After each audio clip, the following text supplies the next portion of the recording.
Welcome back again, my dear students. Today I am back again here with a new lecture for class 5, subject English grammar, chapter number 13 beta. As you know very well, earlier also I taught you the same lesson of chapter 13, lecture number 2, and in lecture number 1 I taught past tense, but I took only two subparts that were past indefinite and past continuous. Okay. So this is from your PC Tense book and the topic is past tense. In past tense we are going to take third sub part. Past का ही third sub part लेंगे आज हम past perfect tense. Okay. Today I am going to teach you past perfect tense. Understood? So let's start, and today's content is, first of all I'll give you explanation of past perfect tense and it will be followed by homework and previous homework solution. So stay tuned and watch the lecture very carefully, and you will get your doubts cleared from this lecture about past perfect. Understood, my dear students? So let's continue. So beta, let's start from past perfect tense. First of all, the lecture starts with identification. Okay, identification means पहचान. How do we identify past perfect tense? If you have given a sentence and you are asked to tell which kind of tense it is, then through the identification you can tell me the part, or you can tell me the sub part of the same tense. Understood? So identification is चुका था, चुकी थी, चुके थे. So past perfect, if you have given any sentence, so in Hindi, then you can identify by चुका था, चुकी थी, चुके थे. वह घर जा चुका था, हम खाना खा चुके थे means at some point of time in the past that action had taken place. मतलब वो काम हो चुका था. ठीक है, और उसका लिंक प्रेजेंट के साथ बिल्कुल भी नहीं है. मतलब कुछ टाइम पहले, मतलब पास्ट में किसी टाइम पर वो एक्शन हो चुका था. Okay, and there will be no connection with present also. Understood? So identification is चुका था, चुकी थी, चुके थे. And I told you in present perfect tense that for identification of present perfect tense was same, but in the place of था, ये था, थी, थे, there was चुका है, चुकी है, चुका था, चुका है, चुकी है, चुके हैं.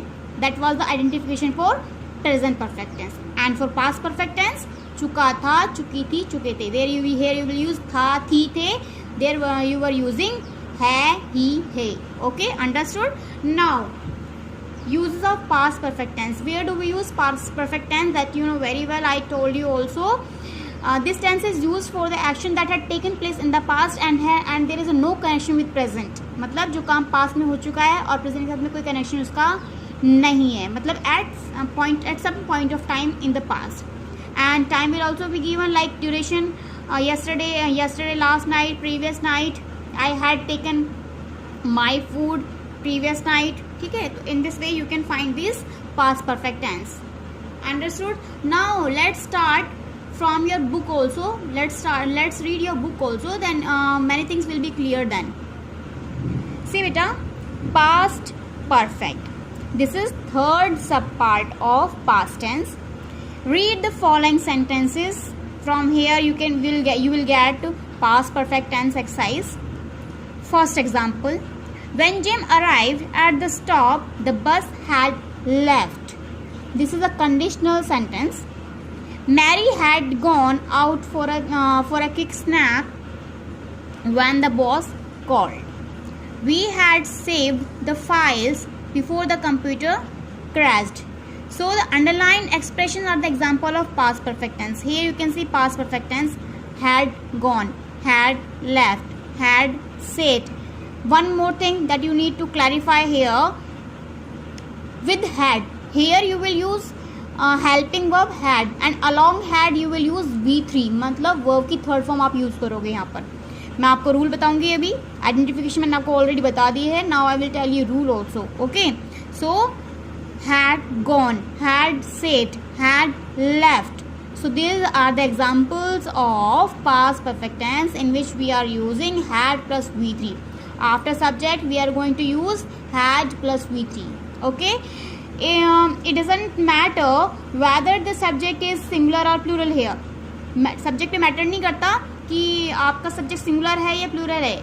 With every subject you will use had only. ठीक है बेटा, ये नहीं है कि अगर सब्जेक्ट सिंगुलर होगा तो आप कुछ और यूज़ करोगे, सब्जेक्ट प्लूरल होगा तो कुछ और यूज़ करोगे. No, with every subject you wanna use had plus V3. Understood? Had plus V3 का आपको यूज़ करना है चाहे सब्जेक्ट कोई भी क्यों ना हो. Understood? From the given examples we can understand that now you can see 3 or 4 main points here. It refers to a time earlier than the present time. मैंने आपको पहले बता दिया था कि ये टाइम को रिप्रेजेंट करता है, मतलब प्रेजेंट टाइम को नहीं, पास्ट टाइम को रिप्रेजेंट करता है. मतलब कि अब मैं आपसे बोल रही हूँ तो मैं आपको पास्ट के बारे में बता रही हूँ तो पास्ट के टाइम को रिप्रेजेंट करेगा. ठीक है, जो टाइम पहले हो चुका है, जा चुका है. It refers to a sequence of event that had happen. ये उन एक्शंस के बारे में बताता है, इवेंट्स के बारे में बताते हैं जो हो चुके थे, अब उनका लिंक नहीं है प्रेजेंट के साथ में. The sequence of events is made clear by the past perfect tense. We always use the past participle form of the verb after had. Past participle verb हम यूज करते हैं हैड के बाद में. ओके, मतलब V3 यूज करते हैं हम. और इसमें आप कौन सी हेल्पिंग वर्ब यूज करोगे? हैड. ओके, आपने प्रेजेंट परफेक्ट में यूज किया था has have plus V3, but आप पास्ट परफेक्ट में यूज करोगे हैड प्लस V3. बेटा there must be a connection. Okay, आपको लिंक करके पढ़ना है. प्रेजेंट के टेंसेस को पास्ट के साथ में लिंक करोगे तब आपको सारे रूल्स क्लियर हो जाएंगे. लिंक करके पढ़ना है आपको. लिंक करो कि मैंने आपको प्रेजेंट में क्या पढ़ाया था. मैंने आपको बताया था कि प्रेजेंट में हम हैज और हैव का यूज करते हैं, प्लस V3 यूज करते हैं. Okay, that was clear there only. And now we are going to link it with past perfect tense. In past perfect tense we use had plus V3. Had के साथ हम verb की third form का use करते हैं. उसमें हम has have use कर रहे थे, लेकिन उसमें V3 उसमें भी हम यूज कर रहे थे. इसमें हम हैड का यूज करेंगे प्लस V3 यूज करेंगे. But one more thing that I am going to teach you through in writing now. So use of past perfect tense for events that had taken place in the past or for the action that had already taken place. Now rule, इसके लिए rule का use करेंगे. इसमें आप use करोगे बेटा subject plus इसमें आप हेल्पिंग वर्ब लोगे हैड प्लस पास्ट पार्टिसिपल मतलब वर्ब 3 एंड लास्ट में every sentence ends with an object also. Understood? तो दिस इज द रूल. अगर आपको सेंटेंस फ्रेम करना है, if you want to frame a sentence in past perfect tense, these means these things must be there. जैसे मैंने आपको example देती हूँ. जिम स्टेशन पर पहुँच चुका था, तो gym is subject. Gym had reached the station.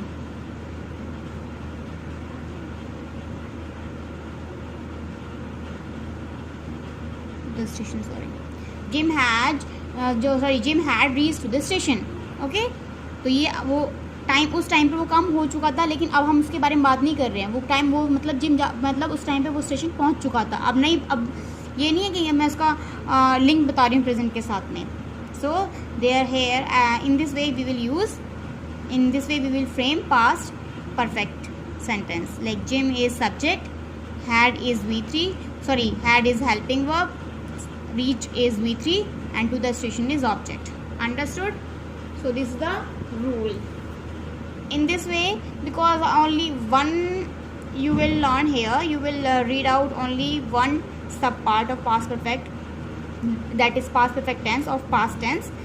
So one more thing I am gonna tell you beta, if there will be conditional sentence मैंने बताया था कि कंडीशनल सेंटेंस मैंने बताया था कि अगर एक ही सेंटेंस में 2 सेंटेंस गिवन है, मतलब 2 एक्शंस हो रहे हैं, 2 एक्शंस मतलब उसमें दिखाई दे रहे हैं आपको होते हुए, तो आपको फर्स्ट में या इधर you can use had plus V3 in first, और जो लास्ट सेंटेंस जो एंड हो रहा है उसमें आपको सिर्फ क्या यूज करना है, past indefinite, that is V2. Okay, जैसे कि इसमें दे रखा था कि when gym arrived at the stop the bus had left, ये सेंटेंस था इसमें। When gym arrived at the stop the bus had left. अगर आप पहले V2 यूज़ कर रहे हो, ठीक है, तो आपको सेकेंड टाइम जब सेंटेंस आएगा तो आपको हैड प्लस V3 यूज़ करना है। बट अगर आप पहले हैड प्लस V3 यूज़ कर रहे हो तो बाद में आपको V2 यूज़ करना है। जैसे कि मैंने आपको पास्ट कॉन्टिन्यूस और पास्ट इंडेफिनिट का बताया था, उसमें भी यही था ना कि अगर आपने पहले पास्ट इंडेफिनिट यूज़ करा तो बाद में आपको पास्ट कॉन्टिन्यूस यूज़ करना था। अगर आपने पहले पास्ट कॉन्टिन्यूस यूज़ किया तो आपको बाद में पास्ट इंडेफिनिट यूज़ करना था। Same formula, same rule we are going to follow here also. अगर आप पहले मतलब हैड प्लस V3 यूज़ कर रहे हो, मतलब पास्ट परफेक्ट यूज़ कर रहे हो, तो बाद में आपको पास्ट इंडेफिनिट यूज़ करना है। या फिर अगर आप पहले पास्ट इंडेफिनिट यूज़ कर रहे हो, तो it will be followed by had plus V3 in the other sentence. Understood? तो ये आपको अभी कंडीशनल सेंटेंस के बारे में आपको इतनी नॉलेज नहीं है, बस आपको इस वे में अभी आपको ये चीज़ें ध्यान में रखना है। ओके बेटा, I hope you understood this lesson very well. Past perfect tense, इसमें और कुछ भी नहीं है। इसमें सिंपल आपको क्या यूज़ करना है, subject plus had plus V3 plus object, nothing at all there is mysterious for you to understand. Okay, कुछ भी ऐसी मिस्टीरियस थिंग नहीं है जो आपको समझ में ना आई हो, सब चीज़ क्लियर है। यहाँ पे सब्जेक्ट के अकॉर्डिंग काम मत करना, सब्जेक्ट आपका कोई भी हो। अंडरस्टूड? मैंने आपको पर्सन के अकॉर्डिंग बताया, इधर it is I, we, you, they, he, she, it, any, one name और more than one name with these subjects. ये है सब्जेक्ट बेटा, ठीक है। इन सब के साथ में आप क्या यूज़ करोगे, हैड प्लस V3। जैसे कि मैंने आपको पास्ट इंडेफिनिट में भी बताया था कि उसमें इफेक्ट नहीं पड़ता, कि वो आपका सब्जेक्ट के अकॉर्डिंग काम नहीं करता है कि सब्जेक्ट अगर ये होगा तो हम ये यूज़ करेंगे, सब्जेक्ट अगर मतलब दूसरा होगा, वी, यू, दे होगा तो हम कुछ और यूज़ करेंगे। सब्जेक्ट सिंगुलर है तो हम कुछ और यूज़ कर रहे हैं, प्लूरल है तो कुछ और यूज़ कर रहे हैं, ठीक है। इट वॉन्ट इफेक्ट हेयर, यहाँ पे कोई इफेक्ट नहीं पड़ेगा इस वजह से, ठीक है। तो सब्जेक्ट आपका कोई भी हो, आपको हैड प्लस V3 का ही यूज़ करना है, आपको इसी चीज़ का यूज़ करना है। Understood? Had plus V3 use करना है। Understood?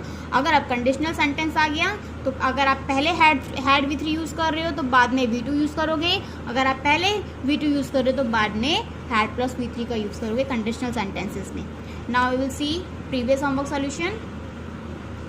This was your homework, exercise number 1 and exercise number 2 that I will discuss with you later, okay, after exercise number 1. Read the poem and underline the verbs in their past form. मतलब ये poem हमको read करनी थी और इसमें जो past form में जो वर्ब्स गिवन है उनको आपको अंडरलाइन करना था। सो लेट्स, ये होमवर्क आपका मुझे बहुत बच्चों ने होमवर्क दे भी दिया है, and I check their homework also. Most of the students did their homework very well, so very good for those students who did it very well. Now I your teacher will also tell you A Bird Came Down, the work by Emily Dickinson.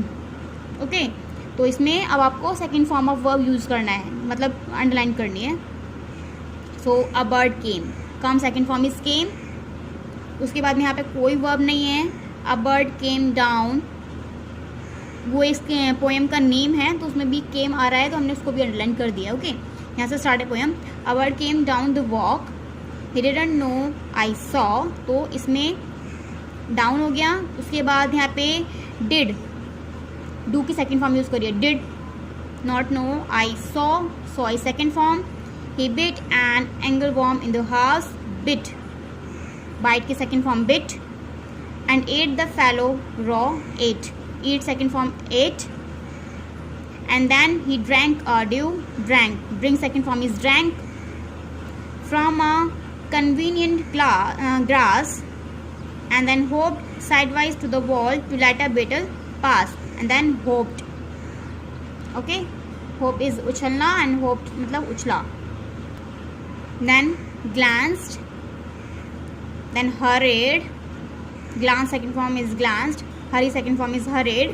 All abroad. They looked like frightened birds. I thought. Looked, thought. Thought is second form of think. He stirred in his velvet hat. Stirred like one in danger. Cautious. I offered him a crumb. Offered. Offer second form is offered. These are the second form of verb which are given here. I hope you did your homework very well. तो ये आपका previous homework solution है. So I hope you did this and now we will discuss exercise number 2 also. Here beta, last 3 stanzas were left. Sorry, last 3 lines were left. And he unrolled his feathers. Unrolled and rode him softer home. Rode. We often use the tense to tell a story. इसमें आप कोई भी नहीं है, बस इतना ही इसका second form of verb given है. Now exercise number 2. Complete the story of the clever crow using the verb in past tense. अब आपको ये जो ब्रैकेट में verbs given है ना, ये आपकी स्टोरी है. And we know very well story हमेशा पास्ट टेंस में ही होती है. This I told you in online class also कि स्टोरी हमेशा पास्ट फॉर्म में होती है, पास्ट टेंस में होती है. Because the story had taken place at some time in the past and there has no relevancy with the present. Understood? So let's start. It was a hot day. Kit the crow was thirsty. He dashed over houses and gardens in search of water. Fly. Fly second form. Flew. Okay. At last he dashed a pot of water. See second form. Saw. There was little water in the pot. Kit tried. देखो try की second form भी आ गई यहाँ पे. Tried to drink from the pot but could not do so. Cannot second form is could not do so. Kit dashed for a while. Think second form. Tell me. Think second form. Thought.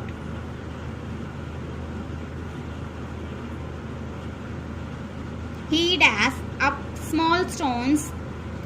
Pick second form. Picked. Okay. Small stones and dashed them into the pot one by one. I told you some form of verb will remain same. Put. Put will remain same and put. Soon the level of water dashed. Rise second form. Rise मतलब उठना. Rose. Kit was able to drink the water. देखो यहाँ पे हमने drink की second form इसलिए नहीं लगाई बेटा क्योंकि यहाँ पे to आ रहा है. Okay. And after to we always use V1 मतलब verb first form we always use. So this was your exercise number 2. I hope you did this also very well. जिसका नहीं हुआ है they can do their work right now and please send me the pics via my mail or you can WhatsApp me also. Okay. Now today's homework is do exercise number 3. Fill in the blanks with the past perfect form of the verb given in the bracket. मतलब जो bracket में verb given है, V1 given है, उनको आपको past perfect tense, past perfect form में use करके यहाँ पे लिखना है. Okay, you have to write here. So this is your today's homework. तो ये आपको करना है. I hope you will do it very carefully and the rule which I taught you, you will do accordingly. Understood? So thank you very much for watching this lecture. If you have any doubt, any query, please share your doubt with me in the query session. Means in online class through Google Meet. I'll be there for you. I will be available for you there. Come and don't forget to bring your book also, grammar book. We will discuss something here also. Understood? So thank you very much for watching this lecture. Now I am going and I'll come back again with a new lecture for class 5 again. Thank you.